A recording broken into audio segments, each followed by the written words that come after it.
After 43 years of silence, Robert Wagner is ready to tell his side of the story. I'm here to tell you about one of Hollywood's darkest mysteries, a tragedy that happened over 40 years ago but still haunts us today. The death of Natalie Wood and the man at the center of it all, her husband Robert Wagner. For 43 years, people have asked questions. For 43 years, people have pointed fingers. For 43 years, Robert Wagner has lived with whispers and accusations. And now, at 95 years old, he's finally breaking his silence.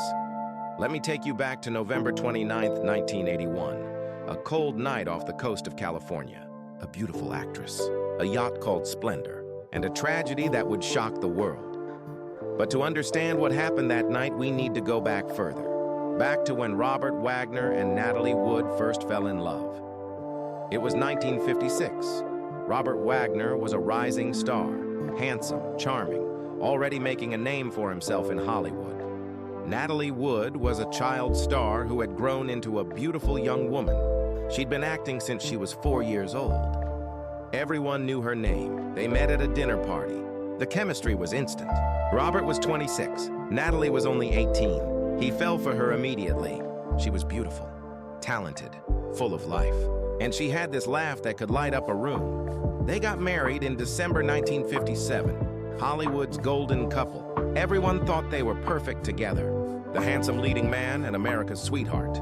They had everything: fame, money, love. But behind closed doors, things weren't so perfect. Robert's career was taking off.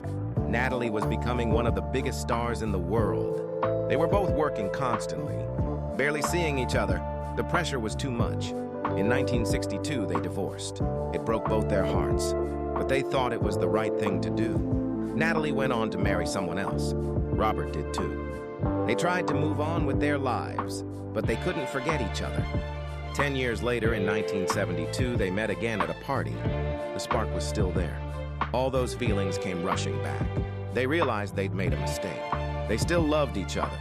So they got married again in July 1972. This time they promised it would be different. This time they'd make it work.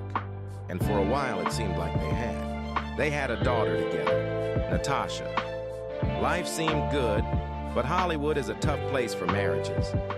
The pressure, the jealousy, the constant scrutiny. It takes a toll on everyone. By 1981, they'd been married for 9 years the second time around. Robert was 51, Natalie was 43. They were still stars, but not quite as bright as they used to be. And there were problems that would lead to that terrible night. Now let me tell you about November 1981. Natalie was filming a movie called Brainstorm with Christopher Walken. Christopher was a brilliant actor, intense, talented, and he and Natalie were spending a lot of time together on set. Robert started to notice things. The way Natalie talked about Christopher, how much time they spent together. He started to feel jealous, suspicious. He couldn't help it. On Thanksgiving weekend 1981, they decided to take a trip. Get away from everything. They invited Christopher Walken to join them on their yacht, the Splendour, a beautiful 60-foot boat. They also brought the boat's captain, Dennis Davern. They sailed to Catalina Island, a small island off the coast of California. It's peaceful there, quiet. They thought it would be a nice, relaxing weekend. Friday, November 27th went fine. They had dinner, drinks, relaxed on the boat. Saturday, November 28th, they went to shore. Had lunch at a restaurant. Everything seemed normal. But that night, something changed. They came back to the yacht, started drinking. Wine at first, then harder stuff. The mood got tense. Robert started noticing how Natalie and Christopher were talking, laughing together. Maybe it was innocent, maybe it wasn't, but the alcohol made everything worse. His jealousy started growing. According to Captain Dennis Davern, the argument started around 10 p.m. Robert and Christopher were talking. Then their voices got louder. They were arguing about something, about Natalie's career, about the movie, about their relationship. Natalie tried to calm things down, but Robert was angry. Really angry, he smashed a wine bottle on the table. Glass went everywhere. Christopher went to his cabin, trying to get away from the fight, but Robert wasn't done. Now he and Natalie were fighting. About Christopher, about trust, about everything that had been building up between them. This is where the story gets unclear. Where the mystery begins, what happened in the next few hours, only the people on that boat really know. And one of them is dead. Around 11 p.m., the captain noticed something. The dinghy, the small boat they kept tied to the yacht. It was banging against the side of the Splendour, making noise, scraping against the hull. Natalie hated that sound. She was very particular about the boat, about keeping things nice. The captain thought maybe she went out to secure it, to tie it up properly so it would stop banging. But here's the thing, Natalie Wood was terrified of water, absolutely terrified. Ever since she was a child, she'd had this fear of dark water, of drowning. Everyone who knew her knew this about her, so why would she go out on deck alone at night, in the dark, to fix a dinghy? It doesn't make sense. Robert says he thought she'd gone to bed. He was in the main cabin, still angry from the fight, still drinking. He didn't check on her. He just assumed she'd gone to their room. Around 1 a.m., he finally went to their cabin, and she wasn't there. The bed was empty.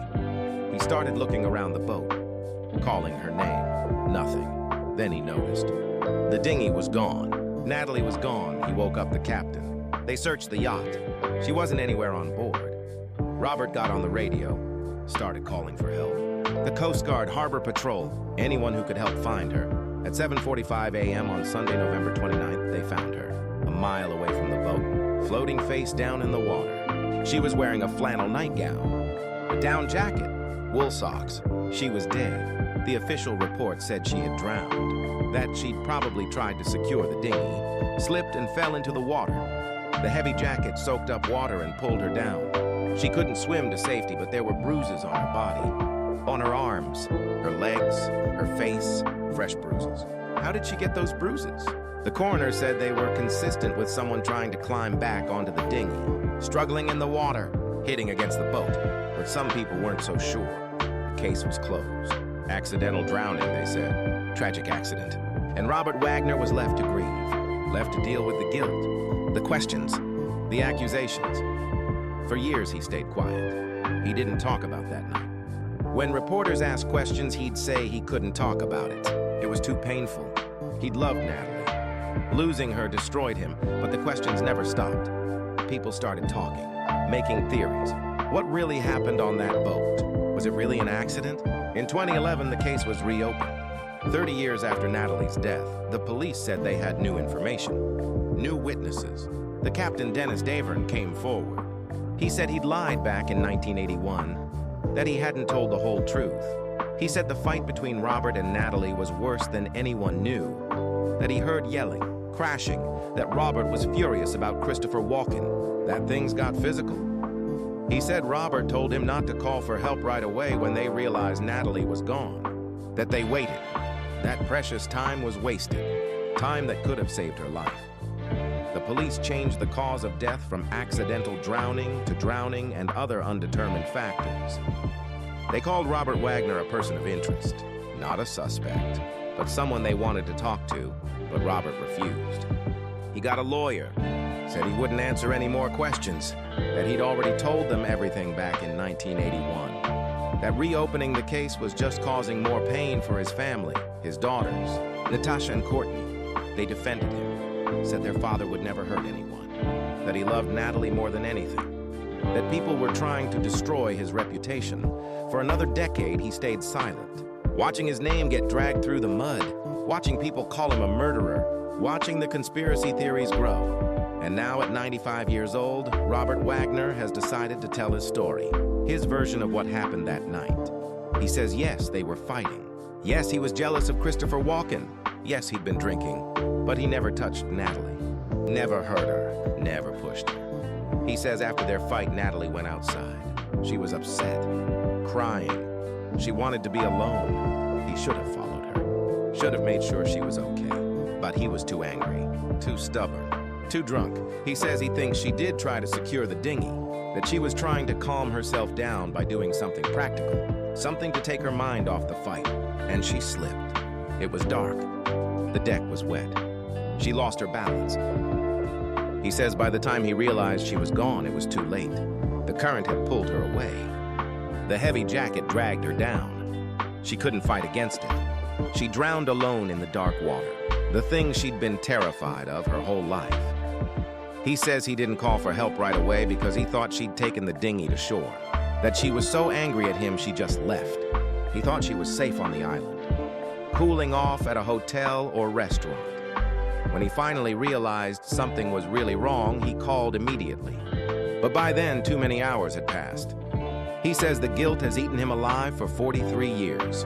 That not a day goes by where he doesn't think about that night, where he doesn't wish he'd done things differently, where he doesn't hate himself for letting her walk out of that cabin alone. He says he should have stopped her, should have apologized, should have held her and told her he loved her. But he didn't. And now she's gone forever. He says he's not a murderer. He's a man who made mistakes, who let jealousy and alcohol cloud his judgment, who failed to protect the woman he loved.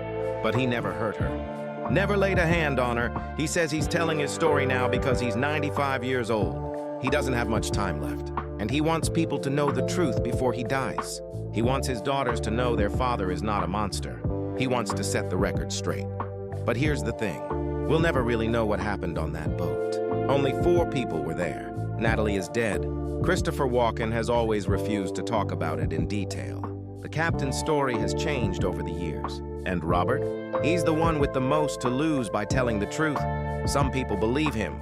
They think it really was a tragic accident, that a combination of bad luck, alcohol, and poor decisions led to Natalie's death, that Robert has suffered enough, that he deserves peace in his final years. Other people don't believe him. They think he's hiding something, that the bruises on Natalie's body tell a different story, that his refusal to talk to police proves he's guilty, that he got away with murder. The truth is, we may never know for certain. The case remains open. But with Robert Wagner refusing to cooperate with investigators, it's unlikely we'll ever get all the answers. What we do know is that a beautiful, talented woman died that night. A mother, a daughter, a sister, a wife.